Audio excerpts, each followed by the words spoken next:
And then there's my favorite Charlie Brown picture. This is from It's the Great Pumpkin, Charlie Brown. Charlie Brown not only messed up on his Halloween costume, somebody just cut a few too many holes there accidentally, but all the other kids went trick-or-treating and came back with bags full of candy.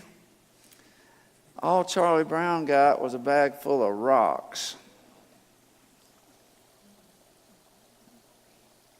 You ever gone home with a bag full of rocks before? Well, whether you have or not, I bet there's been times when what you thought you were going to get and what you actually got were not the same thing at all. I bet there have been times when you were anticipating one outcome and were very excited, and that excitement only sets you up for a big disappointment. And with disappointments come discontentment. And that's what I want to talk with you about today. Discontent. Being without contentment. I've learned that the happiest times in my life are when I'm thankful.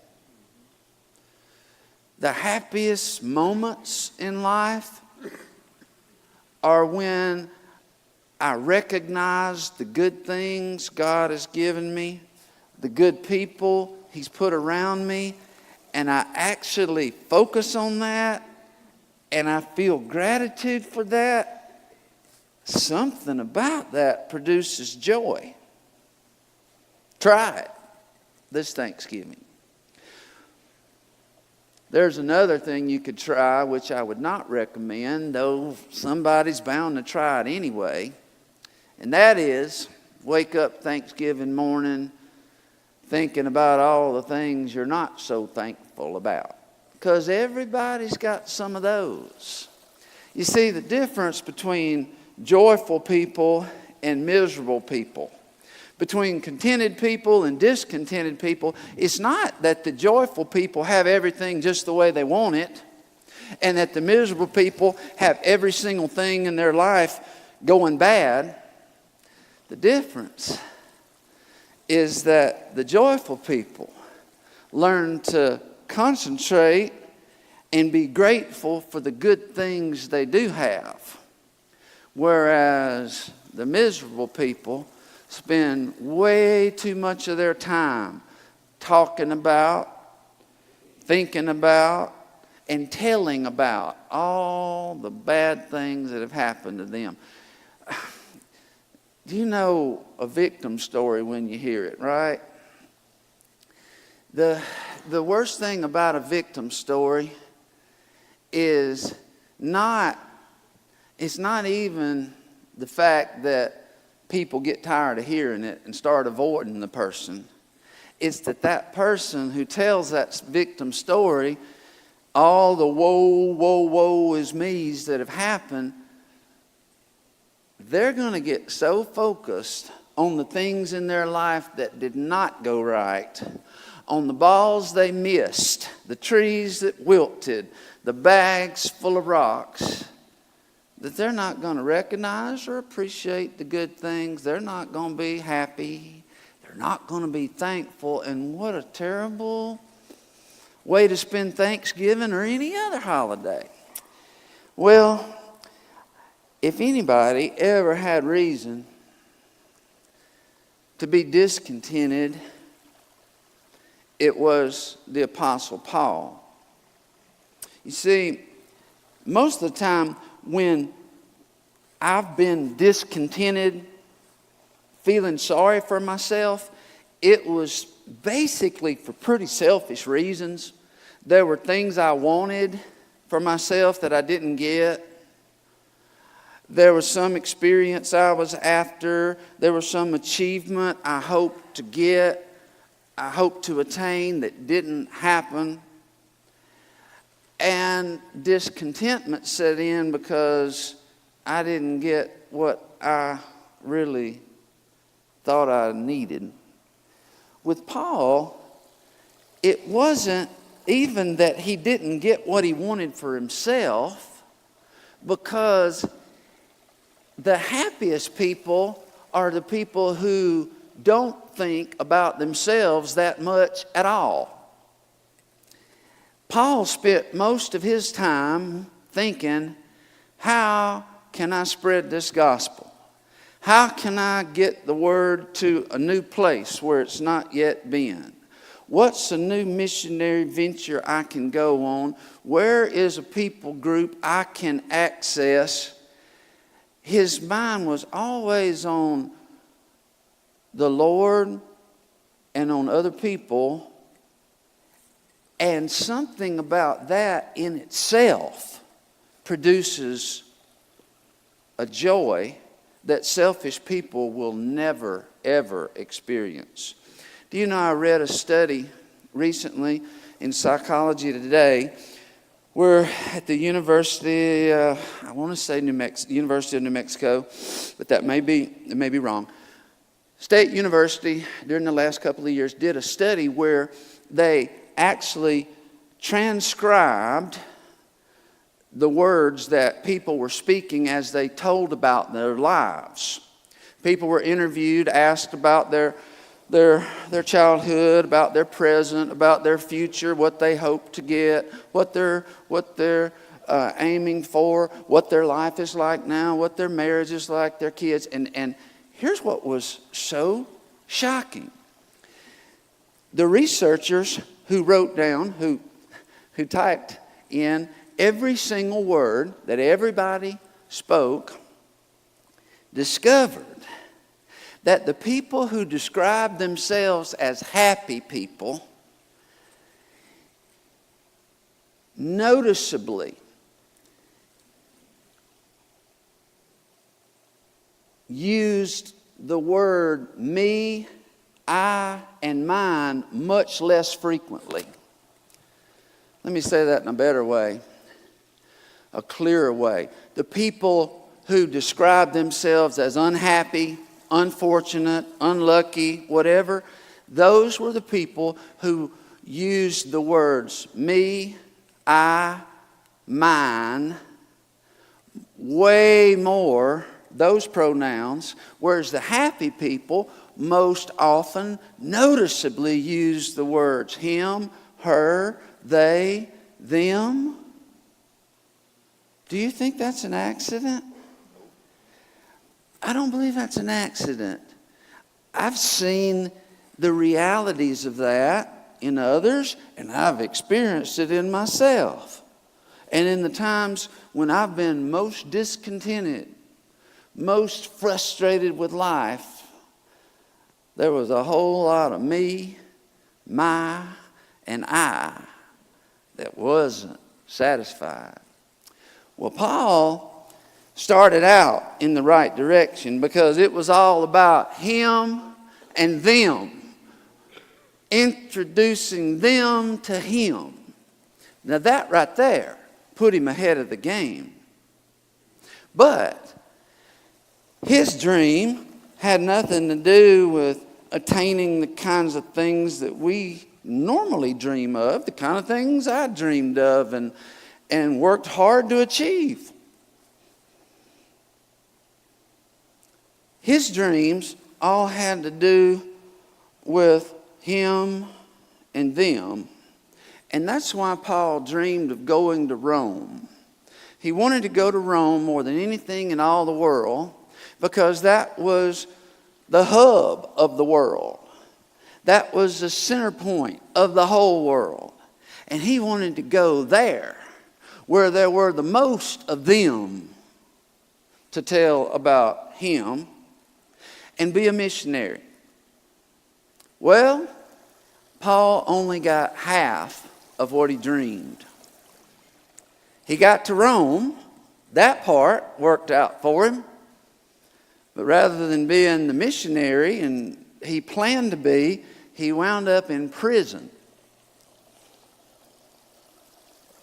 Imagine that. A good man, trusted God, knew God, wanted to do God's will, But even he didn't get everything he wanted? Wound up in prison? Wow. But while he was in prison, you talk about a bag of rocks. From that rocky place, he wrote these words. Philippians chapter 4, verses 11 and 12. He's describing his situation. By the way, in the previous verse, I almost added that verse to the screen verses, and I decided not to, but I'm going to go ahead and read that one to you because it just occurred to me that would be helpful in terms of you appreciating the context of what he's saying here, okay? He's in prison, I already told you that. But he's thankful in prison, and specifically he's writing this letter to the church at Philippi, and he says, "How I praise the Lord that you are concerned about me again. I know you have always been concerned for me, but you didn't have the chance to help me." You know what he's doing? He's sitting there thankful that somebody meant well. He's sitting there in prison thankful, thanking these people that they wanted to help him, couldn't, but the thought was worth a lot to him. And lest anybody feel sorry for him, lest anybody think he's sitting up in there having a pity party, he spoke these words. Not that I was ever in need. Just stop and let that sink in. Not that I was ever in need. And he's in a dungeon where there are no showers and no regular meals. And if he gets sick, nobody's going to take him to a doctor. And yet he says, not that I was ever in need. I think I'd sure call that need. Well, maybe need, maybe the word need is defined differently by different people. You reckon? Not that I was ever in need. Why? Beautiful. For I've learned how to be content with whatever I have. Oh, man, that's where I want to get to. I'm not there. That's where I'm aiming. Learn to be content with whatever I have. Oh, if you ever get there, you'll never have a need again. And you'll be contented. There's an old saying, a contented mind is a continual feast. There's another old saying, comparison is the enemy of contentment. You want to blow your contentment? Start comparing yourself to other people. What you got with what they got. What's in their bag with what's in your bag. You're going to find other people who got what you wanted. And what you may not know is you got what they wanted. Because the truth is, all God's children got trouble. And all God's children have something they wish they had that they don't have. I've never seen an exception. Among the poor, the rich, the educated, the uneducated, people of all classes, shapes, and sizes. Now, there are people who appear to have everything they want. But the reason they appear that way is that you just don't know them well enough. You've not had the opportunity for them to really open their heart and tell you their heartaches. Some of us have more visible problems, but we all got trouble. All got troubles, all got needs, but all of us could learn to be content. And our needs would go down. And as our needs go down, by needs, I'm talking about the things that I've just got to have in order to be happy. Do you have a list like that? Have you ever had a list like that? I sure have. I've even written them down before. And I don't mean when I was a kid. A list of things that I need. The list of things, if I had these things, these arrangements, these situations, the way I want them, then I'd be happy. The truth is, number one, there are billions of people on this earth who are happy without those things you and I think we need. Billions. And there are millions who have the things we wish we had and they're not happy. Paul said, I know how to live on almost nothing or with everything. I've learned the secret of living in every situation, whether it is with a full stomach or empty, with plenty or with little. Poor Paul. But don't feel sorry for that man. Not for a joyful soul like that. I feel much more pity for people who have much more going for them but aren't nearly so content or thankful. Most of us live our lives either future-oriented or past-oriented. Very few of us live fully in the present. Thankfulness, being thankful, will bring you into the present and make you appreciate what you have in this present moment, whereas normally you won't even recognize it. But there's something in us that either wants to take us, project us out into the future, when one of these days things are going to be the way I want them. Half the world lives that way. And the other half of us live in the past, looking back to a time when things were the way we wanted them, although we probably didn't recognize it or fully appreciate it at that time. But the truth is, you can't be in the future or the present right now. You can't be in the future or the past. All you can be is here and now. This is where it is. This is where God is. This is where He's working. And this is the place to be thankful. Last night, I was fumbling through a drawer and I came across a 19-year-old video. 19-year-old video. It was a video somebody took of me after a church service at the very first church I ever pastored. It was a sweet congregation in many ways like this one. And when we would finish church, over time, the fellowship and the relationships got so strong that nobody wanted to go home.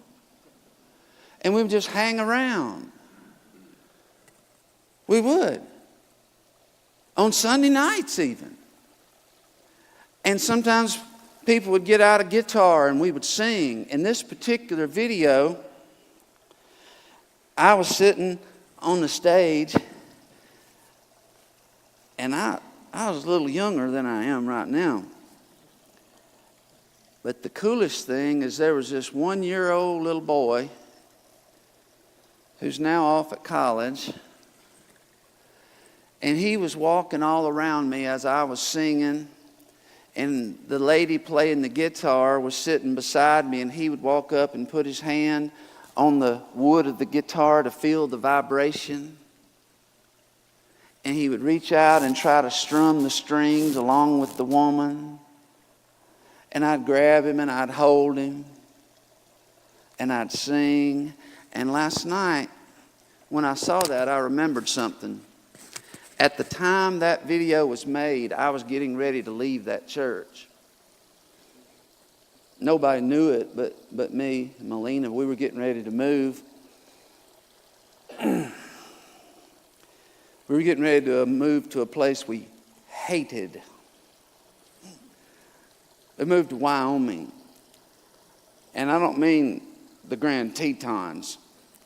I mean more like oil field Wyoming, Casper, Wyoming.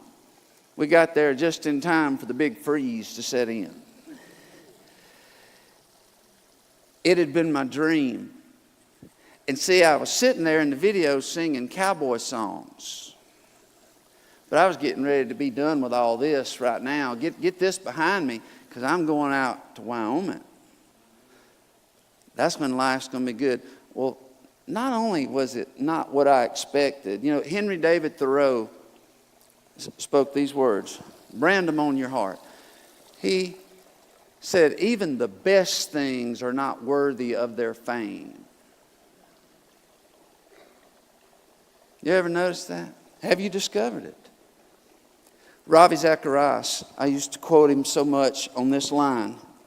Ravi Zacharias used to say, the loneliest moment in life is when you have just experienced that which you thought would deliver the ultimate, and it has let you down.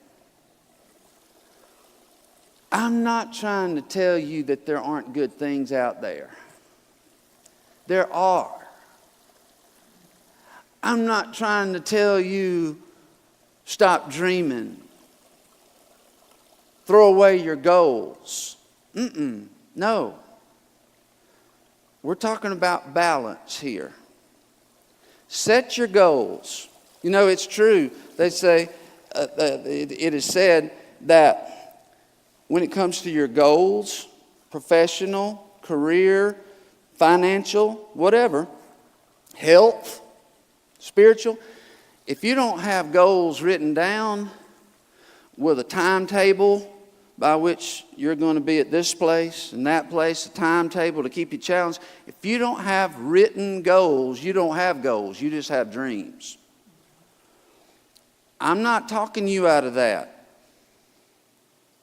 20 years ago, Mena and I set a goal.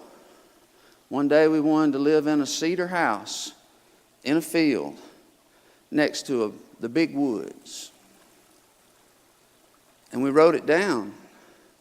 And we saved. And we did without other things. And we live there. And we live next to the National Forest. It's so big, we went back there yesterday afternoon, Mena and I, and she got us lost. We lost the trail. It was getting dark. I came to the rescue and found the trail just in the nick of time. But the point is, it was a wild enough place to get lost. That's a dream come true.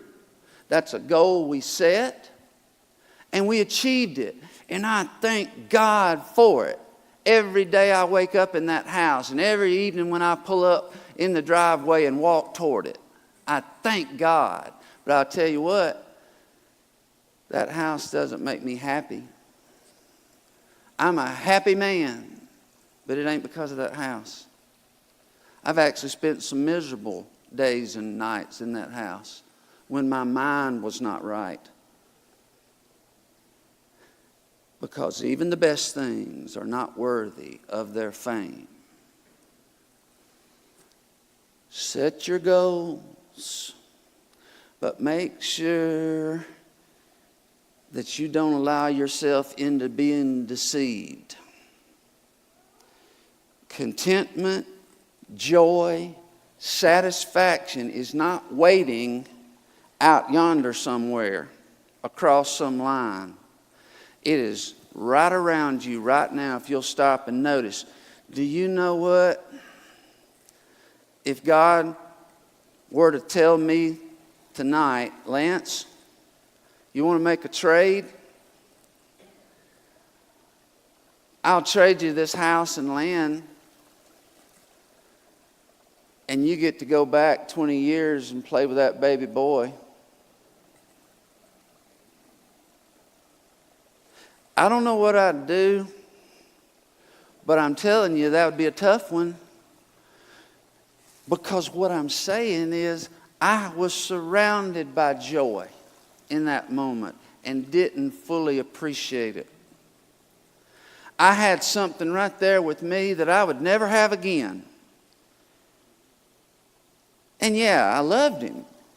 I paid attention to him. I didn't neglect him. I'm not saying that. But I still, at that point in life, believe that out there in the future, I'm going to be happy when I get where I really want to be. That was a lie. I've spent a lot of miserable days since then because of chasing a lie. Don't chase that lie.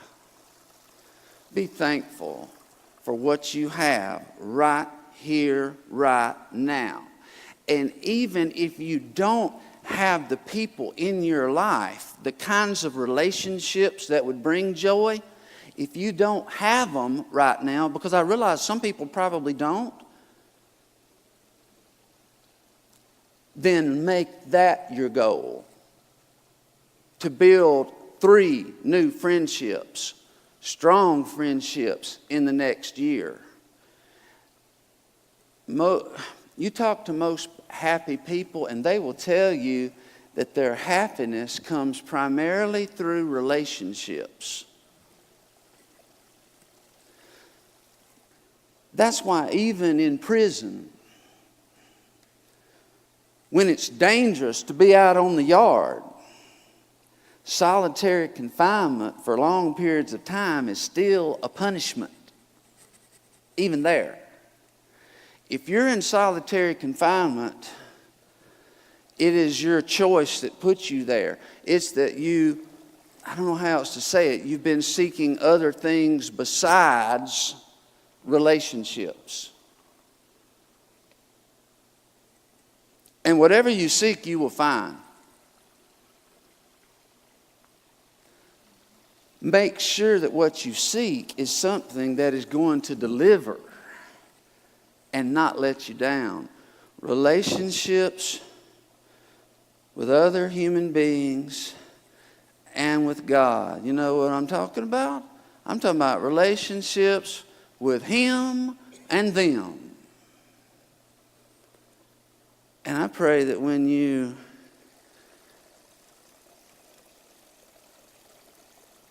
come to the close of this service and start to dart out the door because you don't want to talk to nobody, remember this. The kind of language that will take you home and separate you and keep you miserable is the I and my kind of talk. It's about him. It's about them. One more verse and I close. 1 Timothy chapter 6